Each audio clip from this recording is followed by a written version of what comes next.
Hi, Brock VandenBerg with TaliMar Financial, your trusted investment and mortgage fund advisor.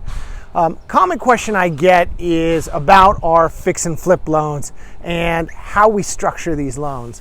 Now, a fix and flip loan is a loan in which the borrower is purchasing a property and intending to rehab it and then either sell it for a profit or hold it as a long-term rental, refinancing our loan out with conventional financing once the renovations are complete. Now, unlike a typical bridge loan where we are lending on current value, typically the purchase price, a fix and flip loan, on the other hand, is going to be underwritten to finished value. And what that means is we're going to take into consideration the improvements the borrower is going to make on the property and then take into consideration comparable sales in the market based upon those improvements being completed. Now, in most of our fix and flip loans, we're going to have what's called a holdback or a construction holdback. Those are the funds that the borrower is going to use to renovate the property. Those funds are actually placed in our loan servicer's account at this moment at FCI Lender Services, and then those funds are dispersed to the borrower over the course of the project. Usually the disbursements are usually about 4 to 5 disbursements, and they're really just based on progress. So a typical disbursement schedule may be once the demolition is complete, once the rough work is complete, once the drywall has been installed, once cabinets have been installed, and then once the actual work is completed.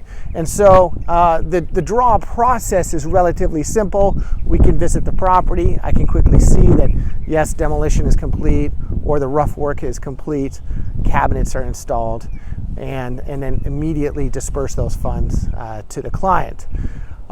So what I want to do is, in this case, this is a project that we funded about a month ago. The demolition is complete.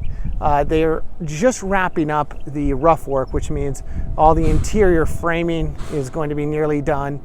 The interior plumbing and the interior electrical will be complete as well.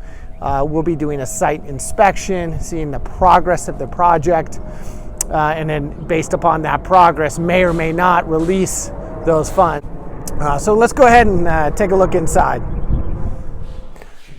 Okay, so we're inside the project. It looks like, as I had mentioned earlier, they're wrapping up the framing on the interior. In this case, our client is modifying the inside of the property.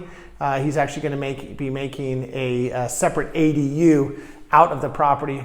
It's a 2-story house, and so the top floor will be 1 unit, and the bottom floor will be the secondary unit. It's a very popular investment strategy right now, especially in San Diego, where housing is limited and the city has been very aggressive about allowing people to modify houses so that they can add additional living square footage or allow for multiple families to live in a single house. So as I mentioned, framing is being wrapped up. Looks like rough electrical will be wrapped up shortly, as well as the rough plumbing.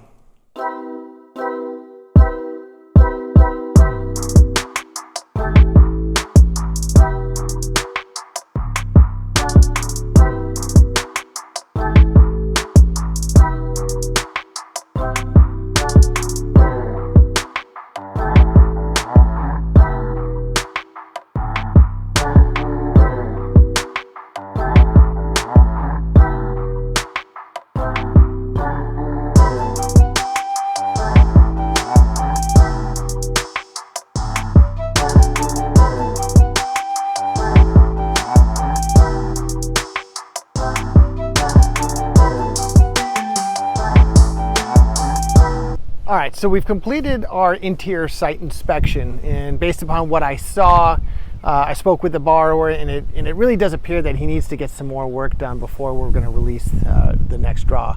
Not uncommon. He wants to just make sure that, or he wanted to show us the progress of the project, which he's moving very quickly on.